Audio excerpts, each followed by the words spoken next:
Deməli, bugün sürət qrupu ilə ilk dərsimizdir və adından da görsəndiyi kimi sürətli dediyimizə görə biz mövzuları bizə olan vaxt ərzində çatdırmaq üçün çox götürməliyik və ona görə bugün biz zoologiyadan başlayırıq və mən bugün ibtidai bağırsaq boşluğunun izahını verəcəm və hamı səslərə bağlasın, izahlara qulaq asırsın, ancaq ki dərsin izahını verdiyim yerdə dayandırıb, yəni əvvəl nə izah verdimsə onu sizdən soruşa bilərəm. Ona görə diqqətiniz dərsimizdə olsun. Deməli, birinci başlayırıq. Deyirik ki, biz bilirik ki, heyvanlar aləmi bir hüceyrələr və çox hüceyrələr yarım aləmə ayrılır. Bir hüceyrələrə ibtidailərdir.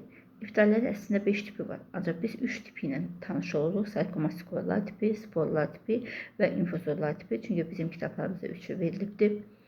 Və sarkomasporlar tipinin özünün 2 dənə sinifi var. Sarkodinlər sinifi və qamçılar sinifi. Sarkodinlər sinifinə aiddir adəmöb, dizenteriyamöbü. Sonra foraminifərlər var, diyalilər, şüallar və bura aiddir. İndi baxırıq ilk növbədə adi əmöbə. Deməli, adi əmöbün hərəkət orqanı, yəni hərəkət orqanı deyəndə, yəni o nəyin hesabına hərəkətini təmin edir? Deyirik ki, hərəkət orqanoidi onun yalançı ayaqlardır. Yalançı ayaqlar 2 funksiya yerinə yetirir. Bir, qidanın tutulmasında, bir də hərəkətinə xidmət edir. Və sarkodinlər əksəriyyətin bədəni qeyri-sabit formalı olub, xarici örtüyü qılaf malikdir, yəni xarici örtüyü qılafları yoxdur. Qidanın qəbulu, ifrazat, tənəffüs kimi həyata proseslər bədənin istənilən yerindən baş verir və çoxalma qeyri-cinsi yolla bədənin 2-yə bölünmə yolla baş verir. Sərbəst yaşayan və parazit nümayəndələr mövcuddur.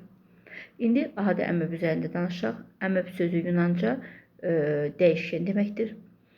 Və adi əmöb demək olar ki, bədəni yarım şəffaf sitoplazmadan qovuq şəkilli nüvədən təşkil olmuşdur və sitoplazma plazmatik membranla örtülmüşdür. Və bundan əlavə olaraq deyirik ki, sitoplazmada nüvənin yaxınlığında şəffaf, yığılıb açılan vakul və yaxud da qovuqcuq deyirik ona, yerləşir. O həmin qovuqcuq, yəni yığılıb açılan vakul gah itir və yaxud da gah da görünür. Dedik, bunlarda hərəkət orqanoidi yalançı ayaqlardır və bu necə əmələ gəlir? Əmöb müstəqil həyat sürən orqanizmdir. Sitoplazması daim hərəkətlidir. Əgər sitoplazmada əmöbün bədənin müəyyən bir hissəsinə doğru axırsa, orada şikinlik plazmatik membranda şikinlik əmələ gəlir və bu şikinlik get-gedə böyüyür və yalançı ayaq adlanan çıxıntıya çevrilir. Və sitoplazma bu çıxıntının içərisinə axır və beləliklə əmöb bir yerdən başqa yerə hərəkət edir. Və əmöb və yalançı ayaq əmələ gətirən digər ibtidailər kimi, yəni digər ibtidailər də sarkodinlər sinifinə aiddir. Və əmöbün qidalanması yalançı ayaqların təkcə onun hərəkətinə xidmət etmədiyi kimi qidalanmasına da köməklik edir. Bir hüceyrəli yosunlar, bakteriyalar əhatə edərək sitoplazmaya daxil edir və nəticədə həzm vakulu əmələ gəlir və həzm vakulundan şirə buraxılır, həzm olmamış qida qalıqları orqanizmin istənilən yerindən xaric olunur. Tənəffüsü, xüsusi tənəffüs orqanı yoxdur. Bütün bədən səthi ilə tənəffüs edəcək. İfrazatı yığılıb açılan vakul hesabına baş verəcək. Bu ifrazat vakulu təkcə ifrazatda, yəni yığılıb açılan vakul təkcə ifrazatda yox, həm də osmotik təzyiqin tənzimlənməsində xidmət edir. Yəni əmöbün bədəninə qida ilə daxil olan suyun artığıdır, karbon qazı və digər zərərli maddələr tədricən bu vakula dolur və vaxtaşırı xaric atılır. Bunun sayəsində orqanizmin daxili mühiti nisbətən sabit qalacaq. Qıcıqlanması ibtidailərdə orqanizmin qıcığa qarşı cavab reaksiyası qıcıqlanma adlanır. Bir də burada taksis var ki, bədənin istiqamətlənmiş hərəkətidir. Yəni, belə deyək də, duz kristalına doğru da ola bilər, işığa da ola bilər. Yəni, ona görə deyirik, bu taksis adlanacaq. Çoxalması qeyri-cinsi yolla, sadə bölünmə yolla çoxalır. Bölünmə dövründə qidalanma dayanır. Əvvəl nüvə, sonra isə sitoplazma ortadan 2-yə bölünür və nəticədə 2 yeni əmöb əmələ gəlir. Və yeni əmələ gələn hər bir əmöb hüceyrəsində bir nüvə düşür və ifrazat vakulu bunların birində qalır, digərdə yenidən əmələ gəlir. Yəni, sutqa ərzində bölünmə bir neçə dəfə təkrar oluna bilər. Bunlarda sistalaşma var ki, əlverişli mühitdə qorunma funksiyasını yerinə yetirir. Hətta bu sista vasitəsilə, yəni külək sista formada, külək vasitəsilə uzaq məsafələrə də yayıla bilər. Və dizenteri əməbi var ki, bunun parazit nümayəndəsidir. Sarkodinə sinifinin parazit nümayəndələrinə aiddir. Bunun adi əməblə dizenteri əməbini fərqləndirsə, adi əməb sərbəst həyat tərzi keçirir, dizenteri əməbi parazitdir. Və harada yaşayır deyəndə deyirik ki, insanın yoğun bağırsağında yaşayır və amoebioz və yaxud dizenteri xəstəliyini törədir. Və xəstəliyə qanlı ishalda deyilir. Parazit həyat tərzi keçirdiyinə görə bunun yalançı ayaqları ilə adi əməbin yalançı ayaqlarında fərq var. Bunun yalançı ayaqları əməbə nisbətən deyirik qısadır. Və bundan əlavə olaraq biz bir də deyirik ki, və sista 4 nüvəli olur və bir sistadan 8 yeni əməb əmələ gəlir. Və bundan əlavə olaraq deməli, ən qədim sinifi qamçılar sinifidir, Sarkomaskuvalar tipinin və qamçılar sinifinə aiddir yaşıl evgliyana, Volvox, bunlar sərbəst nümayəndə, amma parazit tripanosom, leishmaniya və bir də deyə bilərik ki, liambliya buna aiddir. İndi gəlin baxaq görə yaşıl evgliyana ilə Volvox'un nə fərqləri var? Yaşıl evgliyanada bir dənə qamçı var.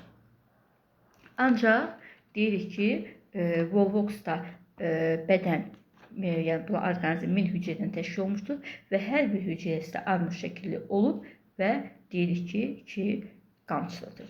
Sonra bunlarda bundan əlavə olaraq deyirik ki, bunlar həm avtotrof yolla, həm heterotrof yolla qidalanır. Çünki işıqda bədəndə olan 21-25 ədəd xromatofor hesabına üzüm maddə hazırlayır. Amma Volvox'da bir dənədir. Bu ikinci fərqlərdir. Və bir də deyirik ki, bundan əlavə olaraq Volvox'la bir-birinə sitoplazmatik atmalar vasitəsilə birləşmiş. Ona görə kürə şəklini almışdır. Və keçirik parazit nümayəndələrdən leishmaniya, şərq İlyası, İlyası mığmığalar törədir. 2 formada mövcuddur. Bir qamçılı və qamçısız formalardır. Tripanosom yuxu xəstəliyi, SSM çəyi törədir. Bir qamçılı parazit formalardır. Liambliyalar çox qamçılıdırlar və onlar əsasən bağırsaqda yaşayır, bağırsaq pozğunluğu yaradırlar, qaraciyərdir, öddür və bağırsaq hücrələrə zərər verib, orqanizmi də zəiflədirlər. Və sporlar tipi demək olar ki, hamısı parazit nümayəndələrdir.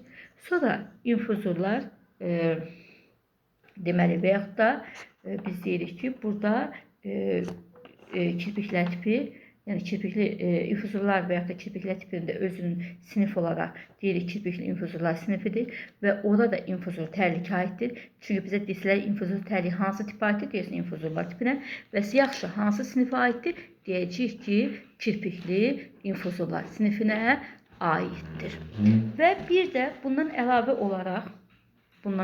olaraq deməli, deyirik ki, infuzor tərlikdə 2 ədəd yığılıb açılan vakol var. Hüceyrəvi ağırcıq və yaxud da tolant tərliyin olması səciyyəvidir. Sərbəst və parazit yaşayan nümayəndələr vardır. Ən tipik nümayəndələri infuzor tərlikdir və infuzor tərlikdə bədəndə 10-15 minə qədər kirpicik vardır.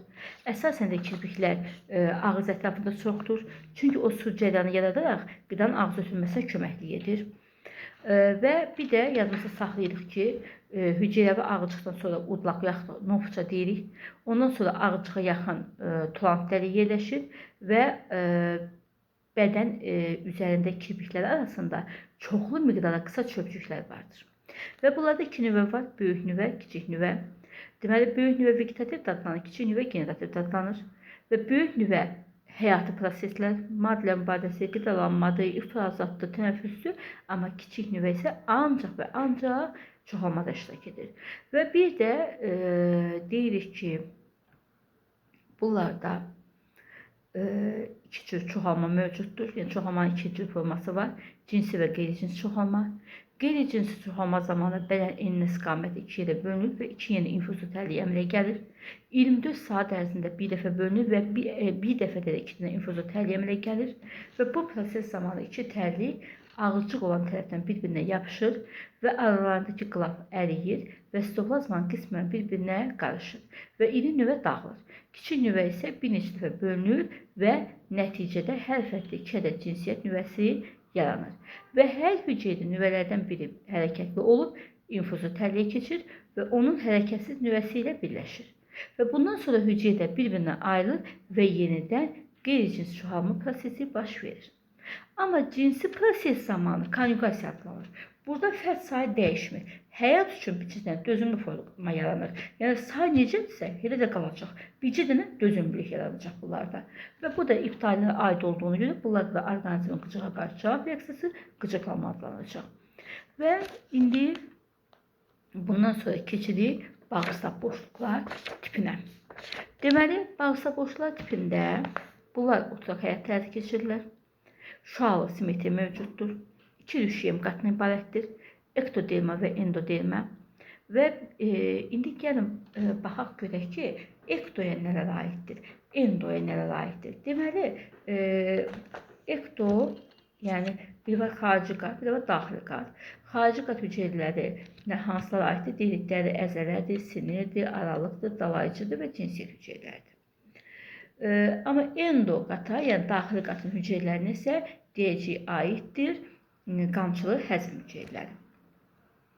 İndi bu hüceyrələrdən keçməmişdən qabaq belə bir şey də var ki, əlverişli şəraitdə neçə növ hüceyrə müxtəlifliyinə, əlverişsiz şəraitdə neçə hüceyrə müxtəlifliyinə rast gəlinir. Deməli, baxın, mən sayanda dedim xarici qata, yəni aiddir dəri əzələ hüceyrələri, sinir, aralıq, dalayıcı, cinsiyyət hüceyrələri. Biz də bilirik ki, bunlar 2 cür çoxalma mövcuddur. Qeyri-cinsi və cinsi çoxalma. Qeyri-cinsi əlverişli çoxalma tumucuqlama yolu ilə gəlir. Amma cinsi çoxalma isə yumurta hüceyrə və spermatozoid hesabına baş verir. Və ona görə də biz deyirik ki, əlverişli müddət 6. Çünki yumurta hüceyrə spermatozoid fikirləşmirik. Amma qeyri-əlverişli, yəni əlverişli şəraitdə 8 o ikisini də əlavə edirik ora. Və bir də bundan əlavə olaraq biz deyirik ki, bunlarda bax, bayaq demişəm, bu hissəndə izahını verim. Dedim, tumucuqlama var. Tumucuqlama nədir? Bədənin müəyyən bir hissəsindən şikini əmələ gəlir. Bu şikini get-gedə böyüyür və bu böyüdükcə də belə başa salınırsa, elə bir ki, bax, şəkildə də qeyd olunur. Bax, bu şəkildə də çox qəşəng qeyd olunur. Baxsanız görərsiniz, bədənə müəyyən şikini əmələ gəlir. Bu şikini get-gedə böyüyür və burada nə əmələ gəlir? Qolcuqlar. Ən sonda döşənəyə əmələ gələndə düşür, yeni bir hidraya çevrilir. Deməli, testdə düşsə ki, ən son nə əmələ gələndə yeni hidra əmələ gəldi? Deyirik, döşənəyə əmələ gələndən sonra. Və bir də bunlar çox hüceyrələr getdiyinə görə orqanizmin qıcığa qarşı cavab reaksiyası refleks adlanacaq. Refleks sözü 3 mərhələdən ibarətdir. Qıcığın qəbul edilməsindən, qıcıqdan alınan oyanmanın digər sinir hüceyrələrə ötürülməsindən və orqanizmin qıcığa qarşı cavab reaksiyasından ibarətdir. Və bir də bunlarda deyirik ki, regenerasiya qabiliyyəti var. Regenerasiya qabiliyyəti nədir? BT-nin itirilmiş hissəsinin bərpasıdır. Burada olacaq aralıq hüceyrə hesabına. Və bir də biz burada dalayıcı hüceyrədən danışdıq. Dalayıcı hüceyrə nələrdən ibarət deyəndə deyirik, içərisində olan kapsuldan, sapdan və hissedici tükcükdən ibarətdir. Və bir də dedim ki, əlverişli şəraitdə cinsi çoxalmadır. Əlverişli şəraitdə cinsi çoxalmadır. Bu zaman yumurta hüceyrə və spermatozoid olur. Və bunlarda yumurta hüceyrədə yalançı ayaqlar olduğuna görə Adəmə oxşayacaq. Spermatozoiddə qamçılar olduğuna görə deyəcək ki, qamçılar sinfinə oxşayacaq. Və bundan əlavə olaraq 5-12 qolcuğu var bunların və bağırsaq boşluqlar tipində, yəni spermatozoidlar var ki, və bunlarda onların bədəni dairə və çətir və ya dartılmış hündür zəng şəklindədir. Ağır çətirin alt hissəsində yerləşir. Çətirin kənarlarında çoxlu miqdarda qolcuqlar sallanır və bunlar ayrı cinsiyyətli əksəriyyəti və cinsi vəzlər mədə ciblərinin alt səthində əmələ gələn və yetişmiş cinsi hüceyrələr ağızdan xaricə tökülürlər. Və sperm meduzaların sülfəsinə planula deyilir. Və planula kirpiklər vasitəsilə bir müddət suda üzür, sonradan yetki meduzaya çevrilir. Ona görə bizə deyirsə, bağırsaq boşluqlarda neçə ibtidai hərəkət orqanlarına rastlaşdıq? 3 dənə yumurta hüceyrədə yalançaq, spermatozoiddə qamçılar və planulada kirpiklərə.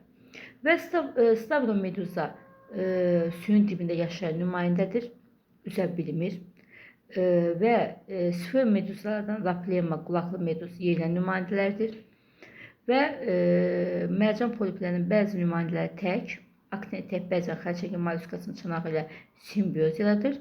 Amma mərcan polip dedik ki, bunların tək nümayəndəsi deməli dedik aktin yoldur. Çünki nə dedik? Dedik tək, bəzən də xərçəngə molluskasının çanağı ilə simbioz yaradır. Amma məsəl üçün bunlarda tək yaşamaqdan başqa da, yəni belə deyək də, koloniya halında yaşayan nümayəndəsi var ki, ona da qırmızı mərcan polipləri deyilir.